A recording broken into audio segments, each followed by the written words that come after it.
On a call to order the Amberley Village Council meeting of February 14th, 2022. Please call the roll. Ben Hunt. Here. Tom Eaton. Here. Keely Paul. Here. Bob Rosen. Here. Jay Schatz. Here. Natalie Wolf. Here. Scott Larmer. Here. Andrew Kakey. Here. Chief Wallace. Here.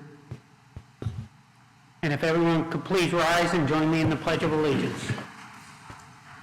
I pledge allegiance to the flag of the United States of America and to the republic for which it stands, one nation, under God, indivisible, with liberty and justice for all. First item on the agenda is our minutes from our last meeting of January 10. Those minutes were circulated in the package. Are there any comments to those minutes? Seeing none, we can consider the minutes approved. Next item is the finance report for the month of December, which happens also to be the year 2021. Thank you, Mayor. With 2021 expenditures being less than what was budgeted and our revenues ran similar to 2020, which was a very good year for the village, the village ended 2021 with a positive balance of $145,000. So I'm going to talk a little bit about revenues first, and as the mayor alluded to, talk in terms of the entire year, it includes December, obviously. But in December, we took in earnings tax of about $215,000, and that brought our earnings tax total to a total of $3,267,000. So our estimate was at $3 million, and we exceeded that by $267,000. The total revenue for 2021 totaled $5.8 million, and this exceeded our $5.4 million estimate that we had made back in December of 2020, because the village ended up collecting about $424,000 more than projected. And some of those categories where we did extremely well included the property tax. That collection was about 11% more than 2020. The local government fund, which is one of our few sources of funds through the state of Ohio, that was increased by 14%. And then our JEDS fund, which is our arrangement with Sycamore Township, saw an increase of about 13% from 2020 to 2021. And as I mentioned, the earnings tax did well last year. That resulted in about almost an 11% increase from 2020. So with our $5.8 million for the general fund in 2021, that was very similar to 2020. What was unique about 2020 was that we had two very unique revenue sources that were collected in that year. One being a signing bonus for extending our cell tower at the north site, and then the second was a land sale that occurred at the north site. So those were two one-off type of transactions. So very pleased with the revenue collections for the year 2021. On the expenditure side, the December expense, as I frequently tell the Finance Committee, is always high. For December just is a very high expense month. We spent over $729,000 just in the month of December. So that brought us up to a year-to-date expenditure of $5.6 million. And so that $5.6 million, the general fund, that's what funds 90% of the services here in the village. Police, fire, maintenance, all of the brush collection, leaf collection, all those items are funded within the general fund. And then in addition to that, we have the $1.3 million that is generated from the police levy. So that's a very important revenue source for us. But all of that kept our expenditures in line. But what we originally appropriated in 2021 was increased a couple of times because we had some additions and we had some carryover encumbrances from the previous year. But the village spent $5.6 million, which was about $75,000 less than what was originally budgeted by council. I wanted to also point out that within that $5.6 million is the transfers that amounted to about $345,000. So if you took those transfers out, certainly our numbers would look better, but those transfers are necessary part of doing business, and helps fund our capital budget as well as our road projects. And then we have an employee severance fund, so we're banking money when employees retire and we need to be able to make compensation for their departing expenses. The largest expense, obviously, is our police department. They spent $3.6 million in 2021. And as I mentioned, without that $1.3 million police levy, the village would have spent more for the police department than our earnings tax even generates. So that just sort of shows you the significance and how critical that police levy is to our police operations. But the total police expenditure was $3.6 million. The village ended 2021 under budget. We had strong revenues, and we had positive earnings in the amount of $145,000 that I mentioned. And we closed the year with a $6.2 million unencumbered general fund balance. Now, the thanks for this goes for several different areas, one being the Finance Committee. The Finance Committee meets monthly, and they are the ones, we thank them for their oversight of the budget and the expenditures and observing all of that.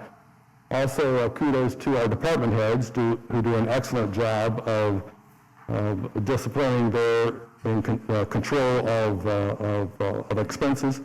And certainly thanks to the employees who have learned to be fiscally prudent with the village resources.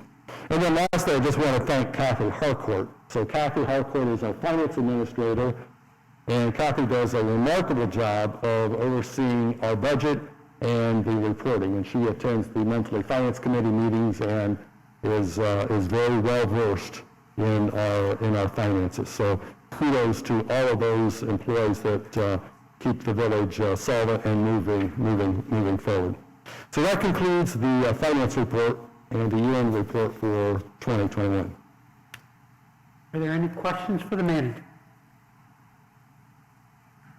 If not, we'll move on to tonight's employee service anniversary recognition. All right, thank you, Mayor. So how long do employees stay at a job? Well, according to the Bureau of Labor Statistics, the average tenure for employees is 4.1 years. And keep in mind that the length of the time that an employee stays at one job depends on several factors, their age, their job, the industry itself, their personal life, but it also depends on the employer. And we believe that Amberley Village is a great employer.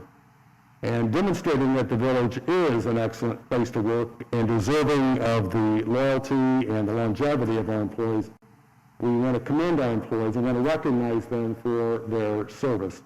And even though the average tenure is 4.1 years for an employee, tonight we are recognizing 2 employees with service time of 15 and 30 years. So I'd like to ask the mayor to come forward. I'd like to invite JD to come forward and up here in the front.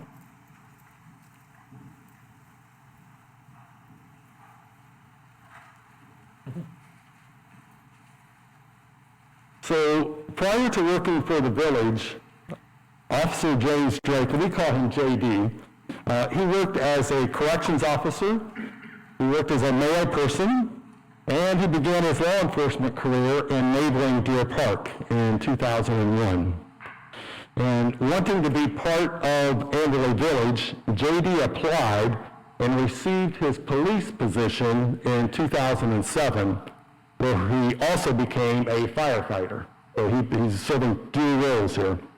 And soon afterwards, JD welcomed his second child, Colton, and JD and his wife have 3 children. So JD served in the role of police officer until 2016, when he was then reassigned as a detective for Amberley Village.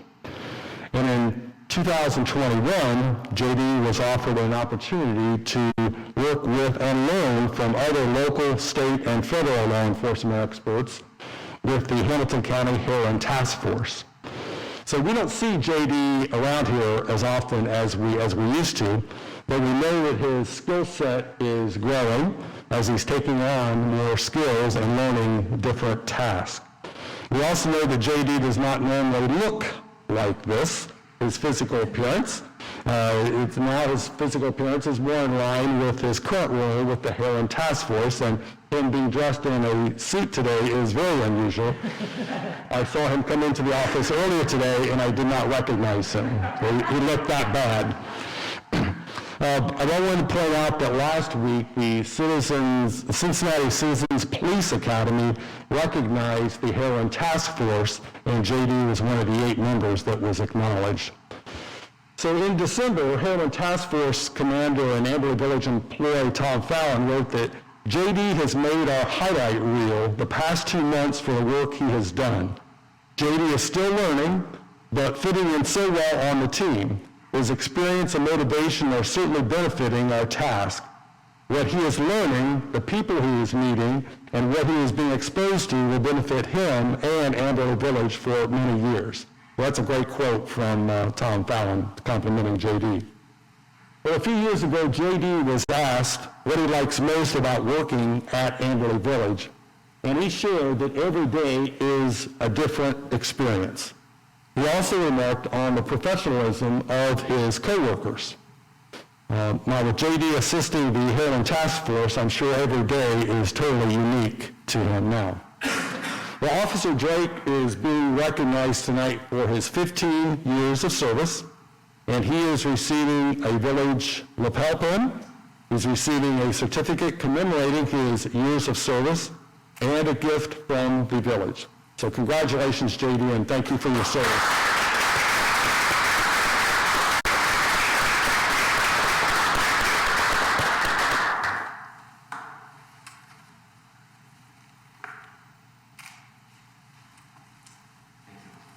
Thank you. Thank you. Congratulations.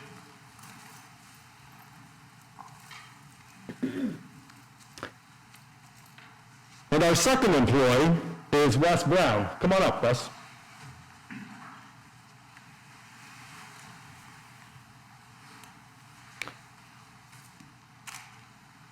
So on January 22nd, 2022, just a few weeks ago, Wesley Brown celebrated his 30th year with Amberley Village. Russ started with the village as a laborer in 1992. Russ also has his commercial driver's license, his CDL, and he has treated many streets during snow and ice storms.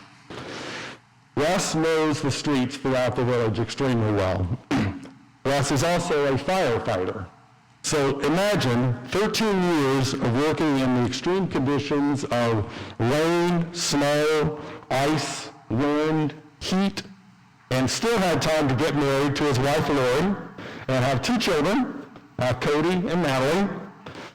Russ's kids are grown now, and his son Cody recently married. Russ became the maintenance supervisor in 2005, so he's responsible for the maintenance department. And he spent a little less time outdoors. And in 2014, after Steve Rossfeld retired from the village, Russ became the zoning and project administrator, moving into administration. And Russ fields a lot of calls to the village inquiring about setbacks, zoning, variances, and construction plans. And he knows the zoning and building code like he knows his favorite coconut patties, which he craves. And even though Russ has his CDL, he no longer must work plowing snow, but he is called in when the storm lingers, and our maintenance workers have maxed out their time to drive. So Russ is one of those backup employees that we can call on in the event of a major storm. Russ has been involved with quite a few projects here in the village. A few years ago, we had modifications at the Amberley Green Dam that was done under his purview. He also prepares our annual street program, and he recommends our annual stormwater projects as well. And certainly Russ is the go-to guy for stormwater issues. Russ says his favorite quote is, "Work smarter, not harder." And he too enjoys the variety of work that comes with serving our residents. Russ, who once grew tobacco and chickens in Tennessee, graduated from Reading High School, and he is now raising chickens and taking care of his dog and cat in Clermont County.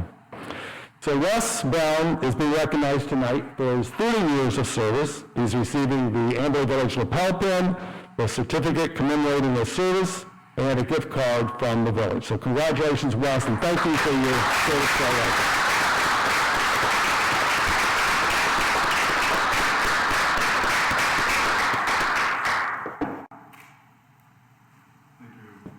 Thank you.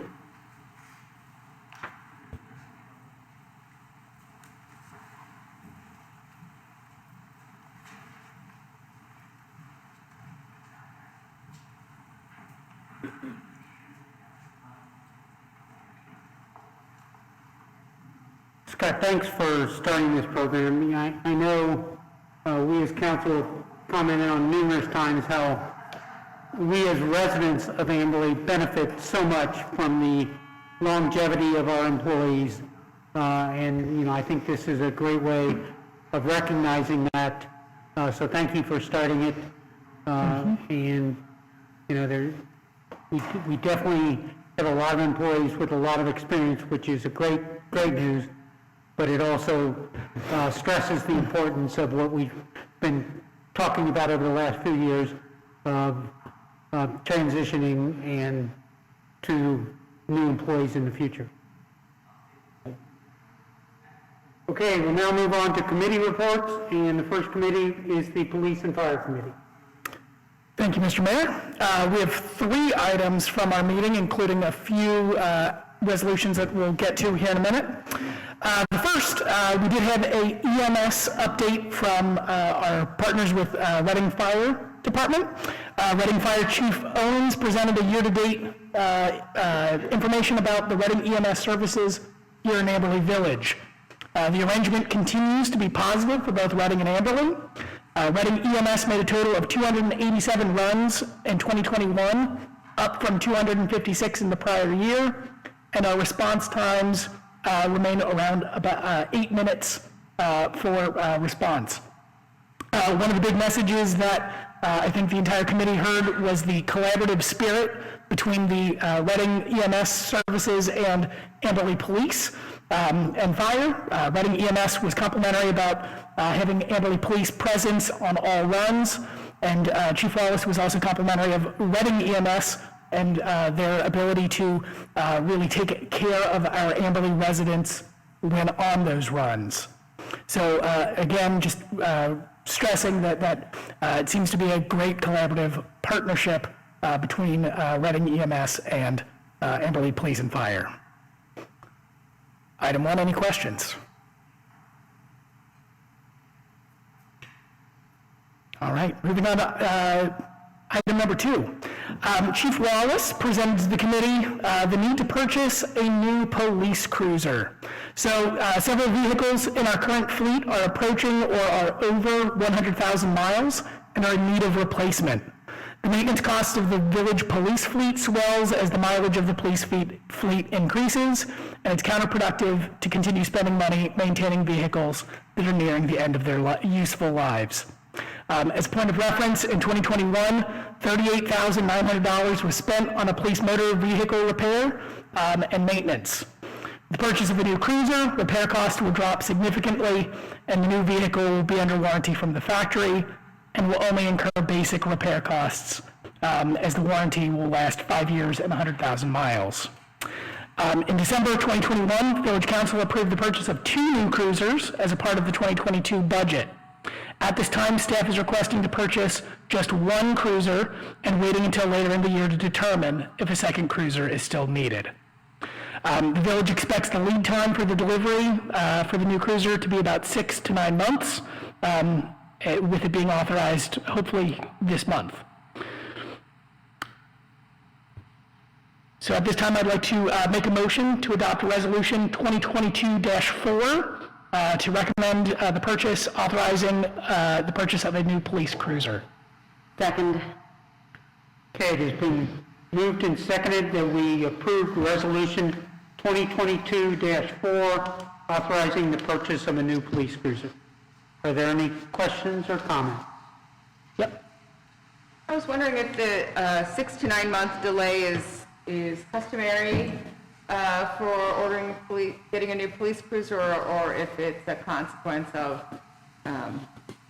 due to COVID and the difficulty the rest of us are having getting. It's a combination of both. It normally takes a good 3 to 4 months, so it has been extended by a couple months, 2 or 3 months here and there, because of the chips and different things for the vehicles. They, when we actually looked at the Tahoes, they literally stopped taking orders like in early January for the entire 2022 calendar year. And there was only like a short window because they're just not producing as many in the fleet and stuff like that as well. Any other questions? Okay, it's been moved and seconded that we adopt Resolution 2022-4, authorizing the purchase of a police cruiser. All in favor? Aye. Aye. Opposed? Be it noted that that resolution passes unanimously. Thank you, Mr. Mayor.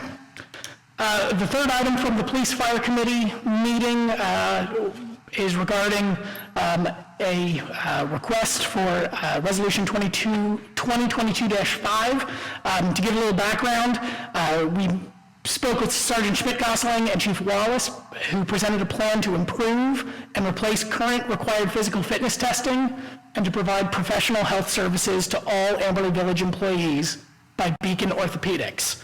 The background to this, the village currently administers a physical fitness test twice a year to the fire department employees to ensure that they're fit for duty.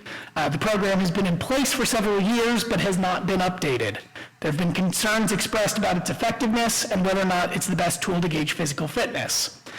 Additionally, this training program from Beacon Orthopedics would provide a way to help improve physical fitness for all Amberley employees, making professional trainers available and updating the previous physical fitness testing that was used by the police and fire departments. The collaboration will allow employees to work on an individual fitness assessment program and receive help to improve physically. It is noted that it is not common in the area. However, it is considered to be best practice in police and fire departments, and it would continue to show that Amberley Village is among the best in the region.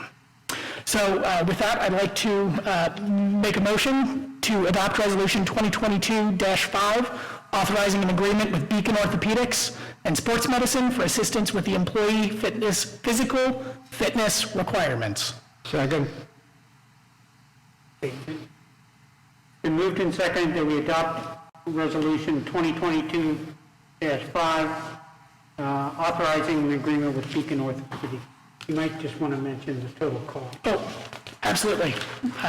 So with the passing of this resolution, the village would enter into a 1-year contract with Beacon Orthopedics for $18,000.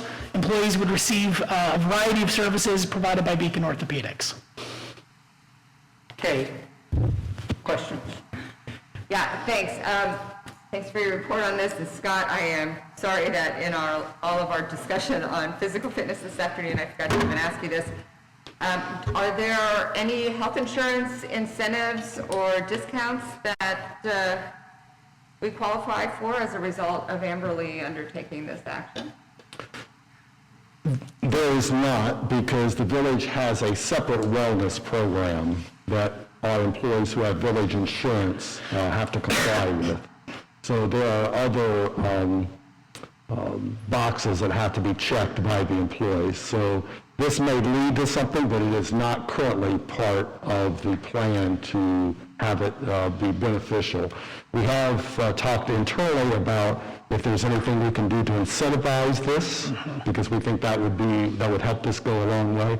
But at this point, it is not. It is separate from our wellness program. Yeah, I think it would be something to examine further. I think. Yes. So I did speak with one of the insurance reps that works with Beacon, and it's something that we're working on to work with the insurance companies to try to get something going And our main thing is if we can prevent an injury or catch something early, that could help us preventing BWC cases and stuff like that. Any other questions? Did we investigate at all, or can the JCC play a role of some sort in this program?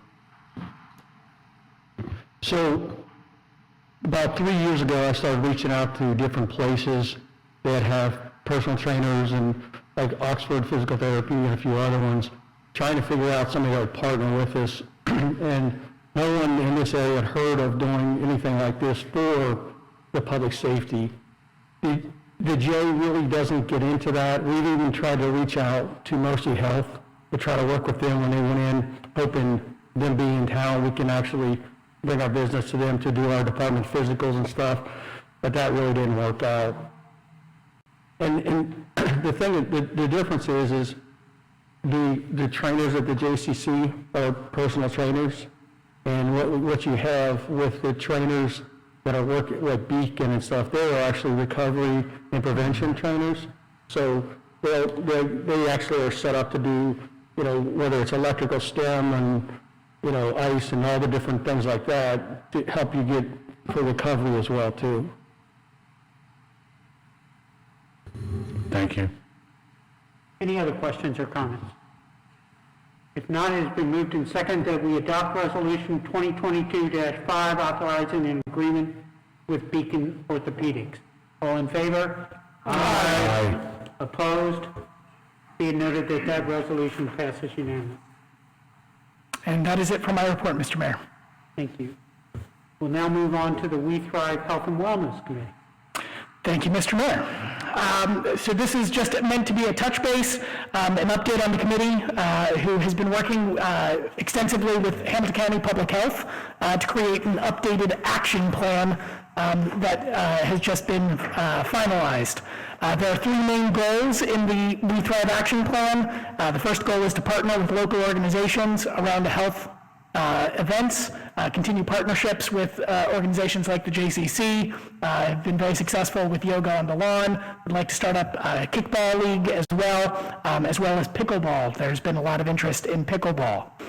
The second goal is to collaborate more with the Environmental Stewardship Committee and to continue using the resources of that committee. And then the third is to build capacity and to just continue spreading the information about this committee and its purpose for village residents. We always are welcoming new members to join, and I do appreciate the help of the staff here in Tammy and the staff here to be able to continue getting that message out. Finally, I also do think it's probably appropriate to congratulate one of our committee members, our chair, Jim Woolley, resident here in Amberley Village, for his recent nomination to the We Thrive Champion Award. We'll find out in a few weeks whether or not he wins that award. And that concludes my report. Any questions? Now, we'll move on to the Public Outreach Committee. Thank you, Mayor. And the focus of our meeting was on the police levy, of course, the 8-mil renewal, which is scheduled to go on the ballot and up for vote on May 3rd. The question mark next to that is we don't know if the election will happen on May 3rd, all of that going on in Columbus. Hopefully some resolution on that in the coming weeks. The current levy is set to expire December of this year. We talked a lot about messaging. As we all know, we have a great story to tell. Renewal, first and foremost, the main part of our messaging will be that renewal of the levy will not raise taxes, and in fact, voting it down could put us on track to have a deficit by 2025.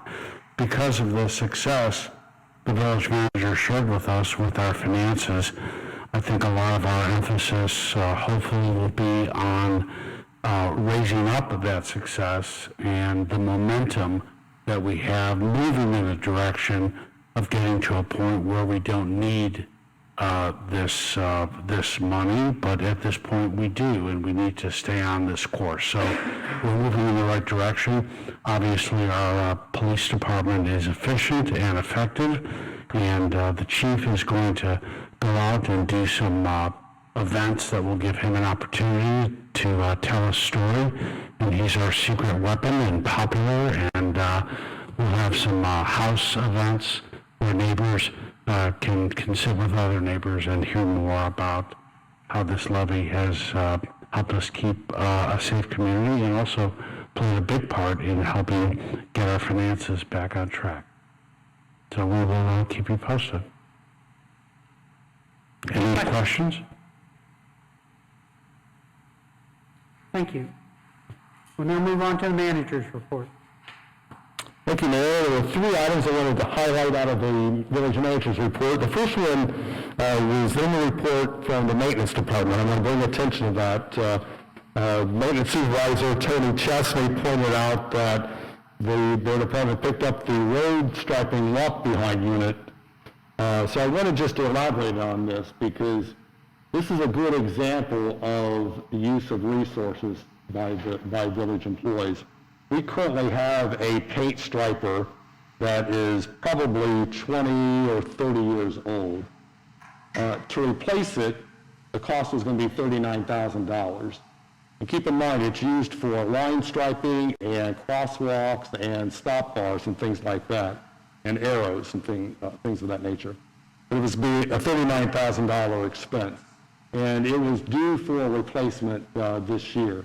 But instead of replacing it, the unit has been refurbished by a company in Xenia, and instead of paying $39,000 for a new unit, the village paid $6,000 for the refurbishing. So once again, I just think it's a good example of good stewardship of the dollars. The second item I wanted to bring attention to was not listed in the manager's report, but it occurred last night, and that is it was Super Bowl Sunday. And of all nights or days for it to snow, we started getting snow about 5 o'clock last night. And that is dreaded for any public works department to get snow on Super Bowl, especially when the Cincinnati Bengals are playing in it. But we were well prepared, and our crews did get called in. So we had 3 employees that got called in last night, and the timing was impeccable, 6:30, and they finished up at 10 o'clock. So for all the celebrations that occurred and all the anticipation of being able to participate in that game, and we have a lot of employees that are big sports enthusiasts, their dedication was to the village, and they took care of the snow and ice. So I just wanted to commend them, and I know that when you see them, you'll certainly want to compliment them on that as well. And then my third item is that we're very proud that Chief Wallace has been elected the president of the Hamilton County Police Association. So the Hamilton County Police Association is an organization of about 64 different agencies, involves all the local police departments as well as state and federal agencies involved in various phases of law enforcement. And the member departments participate in this particular organization, providing staff and taking advantage of various services that the Hamilton County Police Association offers. So the Hamilton County Police Association is sort of the umbrella of services that you are familiar with, like the SWAT team, the underwater search and recovery, which we have 2 officers involved with that. Also the Honor Guard, which we have an employee involved with, and the mobile field unit. So there are other services that they provide, and those are some of the most common. But certainly the Hamilton County Police Association is a vital organization that's dedicated to furthering the interest of all law enforcement, and we're quite proud that Chief Wallace is leading that agency this year. So congratulations to Chief Wallace.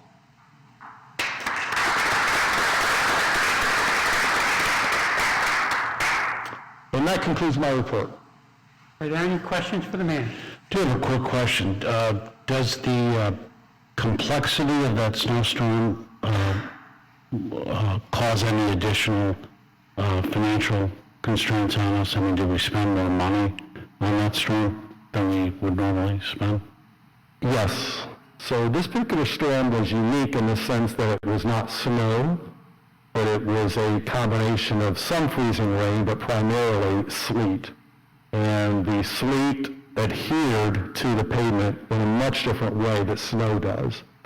And the other factor there is that we typically use rubber blades, rubber plows, and that works phenomenal for snow. It does not work as well when you have something that is packed down like frozen sleet. So that did necessitate doing it a little different and probably using more resources than we normally would. So yeah, the precipitation that you receive in a storm will dictate the amount of resources that are necessary to combat it, yes. Scott, what's the new useful life for that striper now that it's been refurbished?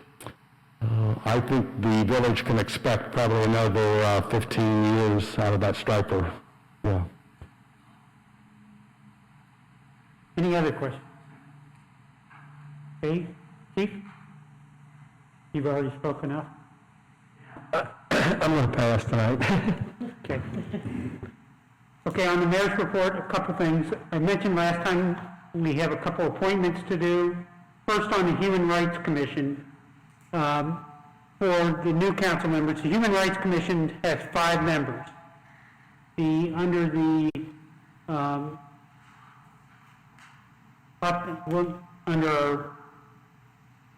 the rules for setting up the Human Rights Commission, 3 of the members are appointed by council, 1 of the members is appointed by the mayor, and 1 of the appointments is by the village manager.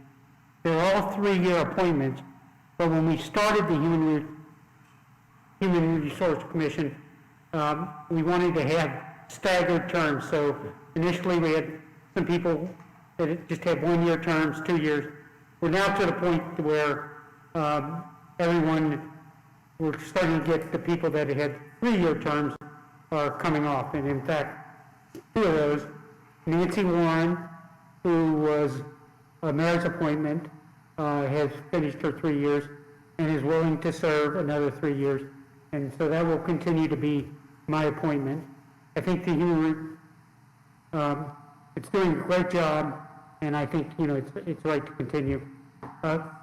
Jim Boney was a council appointment, and Jim Boney is also willing to continue on the commission.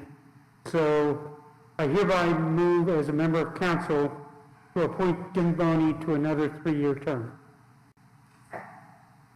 Okay, it has been moved and seconded that we appoint Jim Boney to a 3-year term, which would run from 1/1/22 to 12/31/24.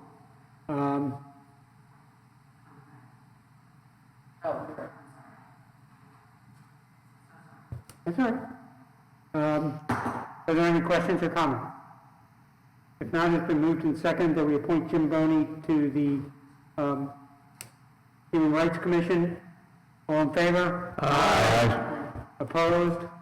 Be it noted that the appointment of Jim Boney is approved unanimously. Secondly, the Environmental Stewardship Committee, those appointments run with the council term. Under our provisions, we can appoint up to 14 members, and up to 2 of those members can be non-residents. So I hereby move that all the current members are willing to continue serving, and we have 3 new members who have been very active for the past year. So we will end up with a total of 10 members. In addition, that includes, we have 10 members plus Susan Rizover, who is from the Planning Commission. A member from the Planning Commission serves on the Environmental Stewardship Committee. So the members would be Mary Stopass, who has been on the committee since its beginning, Roger Tennis, Kathy Kramer, Pete Duffy, Rob Schmeling, Susan Cohen, And then the new members would be Barbara Henshaw, Joyce DeVoge, and Jack Castell.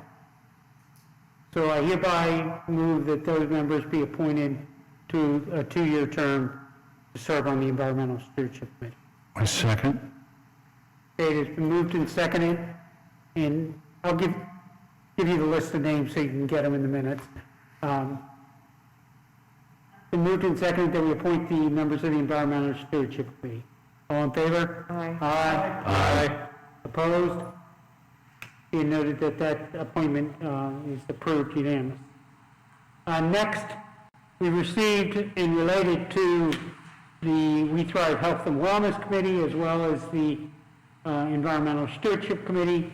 We received a proclamation from the Board of Health of Hamilton County, who provides us our health services, and I would just like to read this. Whereas Hamilton County Public Health We Thrive initiative, established in 2009, creates partnerships between communities, agencies, and public health to generate broad-based support for creating healthy environments for all residents where they live, work, learn, and play. And whereas Hamilton County Public Health revitalized and expanded the We Thrive initiative in 2014 to include additional pathways and process to support the establishment of infrastructure within the communities to enact meaningful change. And whereas the We Thrive initiative encourages long-lasting change through creation and adoption of policies that support the health, safety, and vitality of the community. And whereas the We Thrive initiative seeks to engage communities in the development of a committee dedicated to the implementation of a selection of pathways focusing on major areas of health, safety, and preparedness.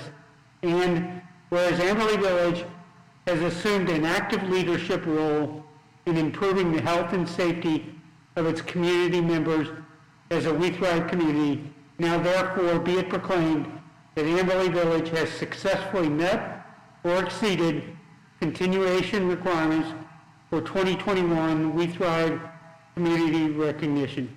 Be it further proclaimed that the Board of Health of Hamilton County Public Health recognizes Amberley Village for its ongoing commitment to improving the health, safety, and vitality of its community. So, we have been on this initiative from the beginning, and the Vice Mayor, was very active in getting us involved in this. So, this has been something, we, I think, are one of the few communities that are operating 2 pathways. So it really is something we've been very active in. Next, I think the village manager last meeting mentioned that Amberley Village received an award from the county related to our efforts to divert waste from the landfill. And I do want to just show the award that we received. The award we received, and this is made of recycled glass. So.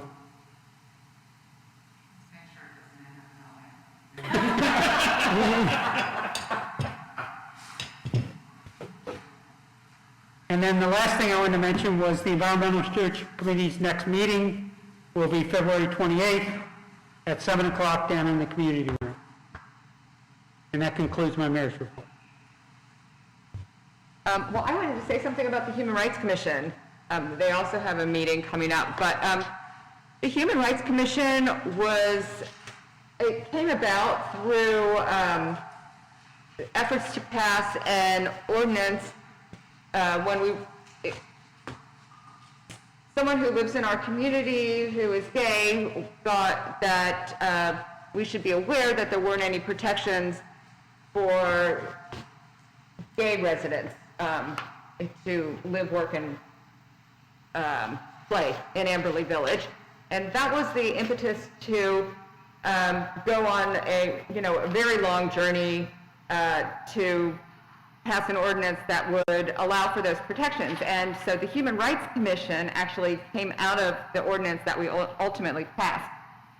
And I'm always so surprised and delighted by the work that the Human Rights Commission does. They bring issues to council's attention that, I mean, I know I never thought of before, and they really have, they've done great work and have such, you know, they think deeply about the community and are really fulfilling the mission of this commission so well. And so I want everyone to know that the Human Rights Commission is meeting this Wednesday at February 16th at 5 o'clock. But I see that on the notice that one of the issues on their agenda that they will probably discuss, sometimes agendas don't work out, but I see that they're going to be discussing interpreter services. And I think that is so interesting, something that I have never thought of. I know that we don't provide any interpreters at our meetings. We don't have, to my knowledge, any sort of electronic means of communication to, say, for example, the deaf community. So I'm very interested to hear what's going to come out of this meeting and whether they present anything to council. And I really cannot rave enough about how this group of residents thinks and really takes their mission to heart. They have ideas that come from the community and they work their way up to council, which is the way it should be. So this Wednesday, if anyone is interested or wants to go, it's here in the community room. Thank you. Just one thing, interpreters are provided in mayor's court if they're needed. I mean, that's by a matter of law, you have to provide those interpreters in a court of law. I don't go to mayor's court. I haven't been called there yet. Okay, is there any new business? If not, we can consider the meeting adjourned. Thank you very much.